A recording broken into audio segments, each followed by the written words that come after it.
Hey guys, welcome back to Mikey Reacts, and today we're reacting to another great video by Laurence over from the channel Lost in the Pond.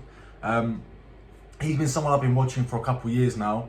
I've watched him grow, and as this reaction channel's grown, I reacted to quite a bit of his new content. So this one's from a week ago, and it's called 6 Ways Living in America Has Completely Changed Me.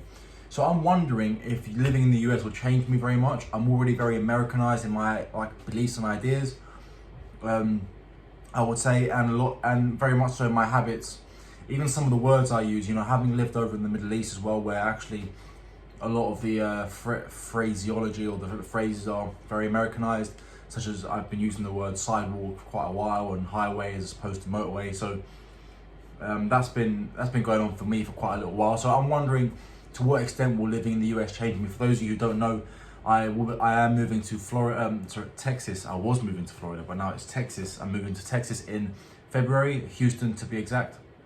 Just outside actually, in a little town called Katy. So I'm really excited for that. So I'm wondering if that's gonna change me at all. Let's get to this in just a second. Don't forget, if you like this kind of content, you like my content, and you like the content I react to, give this video a like and subscribe to the channel. There's plenty more for you to see. And I bring out new videos pretty much every day or every other day. So yeah, go ahead, subscribe to the channel, and check me out on Patreon also. The link is down below in the description. Obviously, since we're moving to the US, I've made a channel specifically for our move, detailing step by step what's going on and how we're doing it. And the channel is called Mikey's American Dream. The link is down below in the description. So go ahead and check it out. So let's get to this video. Don't forget, like and subscribe. Hello. If you're watching this, it can mean only two things. One, that you, the viewer, are good at making life decisions. And two, that I, Laurence Brown, have now lived in the United States for 15 years. Wow. In fact, this past weekend marked my move-anniversary, a word that I'm only using because amateur producers told me to. I don't even drive. But since I left London for America's Midwest, I've seen a lot of changes. And not just in America, but, So I'm moving to Texas, and that's like, as far as I understand, that's a totally different kettle of fish. I've been told that Texas isn't the South, Texas isn't anything, Texas is just Texas, but let's see. Self and the Gap logo, but mostly myself.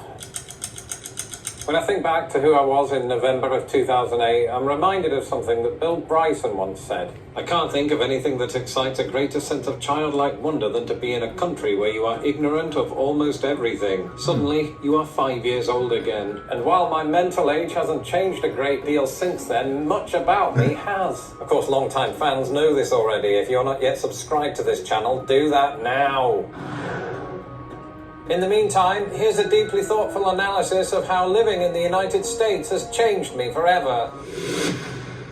During the 26 years that I lived in Britain, I could probably count the number of vegetables that I ate on one hand. Basically, I didn't... Oh, so he moved when he was 26. So actually, that's interesting. I'm moving when I'm 26 too. Pretty awesome. Food which was green and orange, which for the last time should not be misconstrued as a criticism of Oompa Loompas. Now, a dislike of vegetables is not something associated with British people in general. I was just one of those weird kids who in 1986 ate nettles. Hold up. My grandparents... People in general, My grandparents had that exact sofa. They had it in green, but they had it reupholstered into a maroon. That's incredible.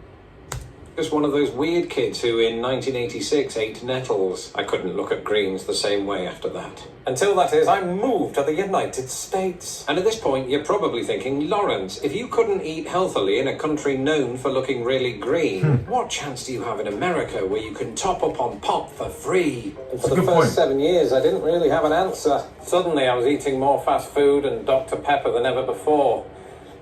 I've just realised that Dr. Pepper is technically a drink. I even gained a lot of pounds, sadly not the British kind. And for much of the 2010s, while I still felt like a human being, it was like the humans in Wall-E. All that to say that my diet spiraled completely out of control. Unparalleled access to sugar-filled treats and supersized meals was possibly not ideal for somebody with such an addictive personality. But honestly, even now, I don't regret it. I think I had to experience rock bottom before I made any kind of attitude adjustment. A bit like John Cena at WrestleMania 29. These days, I don't drink alcohol, I abstain from added sugar, and I've long since stopped eating nettles. In other words, America's fully loaded culture became a sort of wake-up call. Either I could surrender to the colourful packaging in aisle 3, or learn to examine its ingredients. I've sort of ended up doing the second one, but one thing I've noticed from the United States is that there's so much choice on offer when you go to somewhere like Publix or Walmart, even Target that sells food.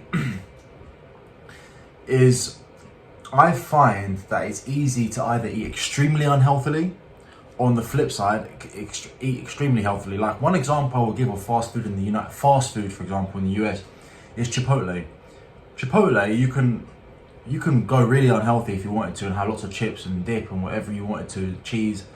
But actually, if you go to Chipotle and get a bowl of rice and chicken and some guacamole, if you do that every day, you're actually eating quite a healthy, balanced meal. On the flip side, you can have an extra large meal from McDonald's, which is a large meal in McDonald's, which is twice the size of a large meal here in the UK. But I also don't see pop or soda or Coke to be a problem, because there's so much diet variety now, so much sugar-free variety, that actually I drink loads of Diet Coke. I drink loads of zero sugar Fanta. I don't put on any weight because of it. I don't see that as an issue, unless you're going for the full sugar stuff, you know. I even love sweet tea, right? I love sweet tea, and I drink Milo's sweet tea. If any of you who drink Milo's sweet tea and know Milo's sweet tea, leave a like down below. Let me know in the comments that you drink Milo's, but I drink the sugar-free one, and I've tasted both, and I think it's just as nice. That's just my opinion. If I drank the amount of sweet tea I drink when I'm in the US, if I drank that with sugar, I definitely put on a lot of weight. I find that in the US, it's easy to go one way or the other. You can either go really, really unhealthy or really, really healthy. Because if you go into Walmart, a tip, if you haven't realized yet, the middle aisles, if you stay away from them and you just go around the outside of a Walmart, right? You're normally going to walk into a Walmart, on the left-hand side, normally it's going to be your fruit and veg, right? They're all designed the same way. You're going to walk around, you're going to find meat and fresh cheese, and well, fresh cheese, but you know, good cheese and stuff like that. And you walk around, you've got your milk and your chicken at the back, your milk at the back, all that stuff, all around the sides. You're going to find all the good stuff. In the center, you can get your things like rice, etc., blah blah blah. But it's also full of crap. But you can eat really healthily in the US, or you can eat really badly. It's up to you. It's freedom. That in a later video. In the meantime, I haven't given up on food altogether. In fact, while I am significantly more conscious about what I eat, there are plenty of American foods that I only devoured after turning 30. At one point, this included pies. In America, especially at this time of year, it's all about desserts like pumpkin, pecan, cherry, and cream pie. Please don't Google that. I'm a big fan of pie. I love a cherry pie. One. I've also become exposed to the wonderful world of Mexican cuisine, something that was practically non-existent when I lived in the UK. And while Britain has been introduced to fajitas and the like in recent years, my love of burritos and quesadillas was cemented right here in America's Midwest. Hardly surprising, of course, when every city has a Chipotle. But just as prevalent are those local restaurants containing words like casa or hacienda. As a fan of vibrant colours, I am drawn to the interior of these restaurants, which seem to visually mimic all of the major peppers. While it's fair to say that my accent remains 96% British, much about the way I employ English has changed since I touched down in Indianapolis. Okay. I've talked before about some of the American vocabulary that I've picked up, like trash, mailbox, asshole. But it even extends to things like punctuation, because just the other day, I found myself putting the comma inside the quotation mark. This weird phenomenon is found in American style guides, but not practiced in Britain, where the punctuation comes... Yes, it's true. I was always taught the correct way is to put the comma after the quotation marks. After the quotes. And if somebody offers me a sandwich after I've already enjoyed a plate of arroz con pollo, I might now say, I already ate, instead of, I've already eaten. Furthermore, I've defaulted to spelling words like empathize, not with an S, but with a Z. A letter that I still pronounce that way, unless I'm referring to Gen Z, because I learned that phrase in America. Language is weird. If it wasn't, I wouldn't have said this earlier. When I think back to who I was in November of 2008... Notice how I didn't say 2008? I believe this has been a fairly recent... 2008. I always 2008. I always say 2008. Well, is that going to change? Really? change. And that's the thing about transitioning from British to American English. The change doesn't happen overnight. New Americanisms gradually enter your brain. One minute you sound as English as fish and chips, the next you're calling your dog Buddy. These days, perhaps a more fitting metaphor would be English as American-style fish and chips. I'm still 75% English, but with some American bells and whistles. And that's all good and well. There's just one problem. I've become too comfortable. And I know what you're thinking. Ooh, Laurence, of course you have. You're a moderately successful YouTuber. All you do is hang out in your hot tub all day. And that just isn't true. Because both of my hot tubs have damaged filters. What I'm saying is, I've become too comfortable with American convenience. There was a time in my life when I once did something radical. I used to walk into McDonald's on foot. Now, I just place my order from right here in the car. Although this is my garage and not McDonald's. And it's other stuff too. I've spoken a lot in the last 8 years about air conditioning. At first, the white noise had the unlikely effect of keeping me awake at night. But now, in those scorching Midwestern summers, I can't really live without it. Yeah. And so, whenever I stay in a British hotel that doesn't have air conditioning, I can't help it. I become entitled. I even once went so far as to complain to the linen closet. He was a good listener. Basically, American convenience has removed from my life tasks that were once so common and unnecessarily arduous. I can't decide if this is a good or a bad thing, so I'll compromise and say it's a very good thing. Now this might sound obvious. This isn't going to change for me. I know a load about America. I would actually hazard a guess, without insulting anyone, that I could probably go toe-to-toe with most Americans on knowledge and beat a lot of the younger generations for sure. Turns out that moving to another country causes you to learn some stuff about that country. Of course, it helps if you happen to be in the niche business of uncovering all of the memos that said countries lost in the pond. But there are some things that you only start to care about once you actually live here. For me, it was the everyday stuff, like figuring out US equivalents of UK shopping brands, some of which looked like they'd come from a parallel universe. You see, America has Lay's instead of Walker's, TJ Maxx. Yeah, but it's not just America. All of Europe has Lay's, all of Asia has Lay's. Walker's is only a brand in the UK. Of TK Maxx, Axe instead of Lynx, Cocoa Krispies instead of Cocoa Pops, Three Musketeers instead of Milky Way instead of Mars Bar, and Dove instead of Galaxy. I've also developed a much greater sense of how America is as opposed to how it's presented in TV and film. Because at first I thought there'd be more extraterrestrials and 555 phone numbers. But the thing is, America is more invigorating when it's not really trying to be, and I know that because I live in the suburbs. Here I get the same joy walking a dog as I would in England, except because of the grid layout, all of the streets look the same, so it's much harder to remember where my house is.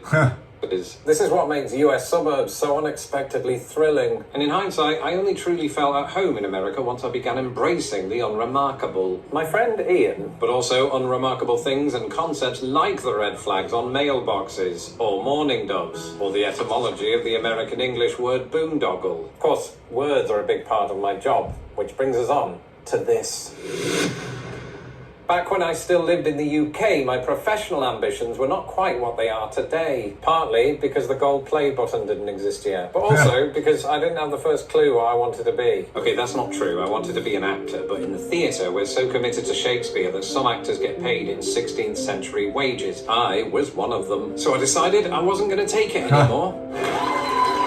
Instead, I pursued the obviously lucrative career of YouTuber. And I'll be honest with you, in growing my audience, I have been inspired by the American ethos. If you put your mind to it, you can accomplish anything. Yeah. I'm a really true believer of that, and that's one of the reasons why we chose to move to the United States, because I genuinely do think, despite everything that's said and any drawbacks there might be, that it really is the land of opportunity where genuinely, if you do work hard, you can achieve something.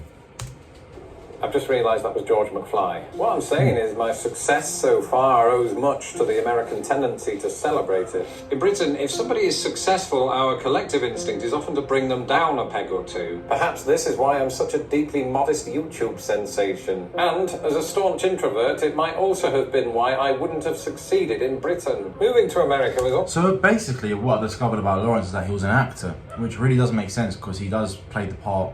I'm not saying he's playing a part, but the way he uses his words, the way he talks, doesn't make sense. He does it very, very well. Whereas me, I just sort of talk to the camera. I don't really have that in me, to be honest with you. Like starting again. I was emboldened to take my creative exploits to the next level for the very reason that Americans seem to be on board with it. It probably helped too that I had a nice accent. Do you know what? Actually, now that you say that, look, I would say the majority of the people that subscribe to my channel, and I want to thank you all, are American. And you are extremely enthusiastic about a lot of the videos that I post, and you leave a lot of comments, and although I don't get back to all of them, or most of them should I say, I have to say I'm really, really appreciative of that.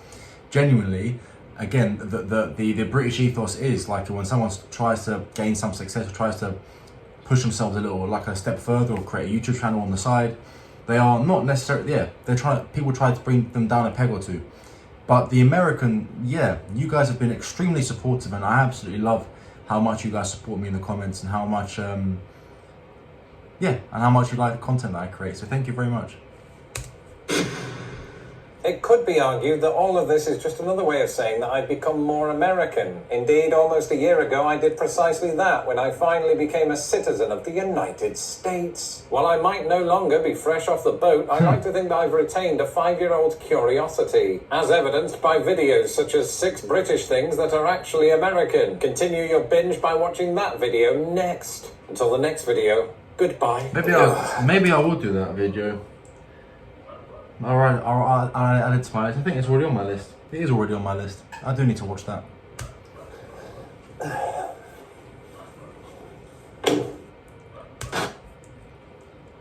Awesome. So there's a lot we could talk about there, but primarily, like I said before, it is that American ethos of people do prop each other up. People do support each other in their endeavours to become more successful, or to create a better life for themselves. And I think that's a really, really important aspect of American culture and the American psyche. I think that's one of the reasons why the United States has been so successful. Of course, recently, in more recent times, there's been a lot of anger between political parties and different supporters of political parties, etc. And that doesn't really quite happen that much around Europe. It's more of an American thing at this point. But that's not necessarily it's not a great thing, but it doesn't take anything away from the fact that the US is probably the most welcoming country in the world. I have to say, of course. When I say welcoming, of course, it'd be easy for me to move to Germany. I can move there very, very easily with and get a visa very quickly. I wouldn't even need a visa yet, still. And of course, if you live in Europe or the European Union, you can move around freely. But the one thing I will say is that say you go to France as a Brit, they like to take the piss out of each other. They'd like to make fun of each other, and that's pretty universal around Europe. Generally speaking, I think because people have close ties, people will also you have to remember that people have also fought each other for centuries and thousands of years, actually. So, whereas in the United States, no one seems to be seeing me necessarily as a foreigner. Every time they meet me, they're intrigued by the accent, but they don't really bat an eyelid. I'm just another Brit in the UK, in the US, I could just be one of them with a funny accent. That's something that I love about the US. But yeah, Laurence is really good. He's got a really good point. He makes amazing points. There are so many differenes between the UK and the US, and there's going to be some changes for sure. I wouldn't be surprised if my language changed quite quickly, because there's always American influence in British culture anyway when you look at like TV shows and stuff like that. But yeah, I'm really excited to go. I love watching Laurence because it really does give me an insight of what's to come. So he moved when he was 26. I'm moving when I'm 26. I'll be 26 years old. I'm still 26 years old, but I'll still be 26 when we move over to Texas. I'm planning on getting my citizenship, hopefully a lot sooner than 15 years. I believe after 5 years of residency, you can apply, or you can apply when you're reaching the 5 years mark. So that will definitely be happening much sooner than 15 years. I'm not going to fight it because I would love to be a citizen of the United States. Anyway, guys, thank you very much. Laurence does an amazing job. We found out he's an actor, and that's why he's so good at what he does. I'm not an actor. I just tend to talk. Some would say I talk well. That's possibly my law degree that comes out a little bit. But yeah, I enjoy making these videos for you guys, and I enjoy reacting to amazing content that's made by other people, which of course I do appreciate. That is other people's content, and I absolutely love reacting to it. Essentially, I watch YouTube pretty much all the time in my free time anyway. There's no reason for me to watch it and not gain something from it. And this is something that I can do to occupy my time, maybe entertain others, get to know people, and maybe add some value to the internet. So add further value to the internet. It's got plenty of value. So have a great day, guys. Don't forget to like this video, subscribe to the channel, and I will see you on the next video. Check out Patreon if you want to check out Patreon. You can check out my new channel, Mikey's American Dream. The link is down below as well. And yeah, above everything else, your subscription, your comments down below with suggestions mean absolutely everything to me. The likes on this channel, on this video, absolutely help this channel grow, and your subscription, of course, will help this channel grow massively. So thank you very much, everyone who's already subscribed. And those of you who aren't, don't forget to, if you enjoy this content. I can't wait to see you on the next video. So hit the notification bell so you don't miss out on it. Have a great day, guys, and I'll see you soon.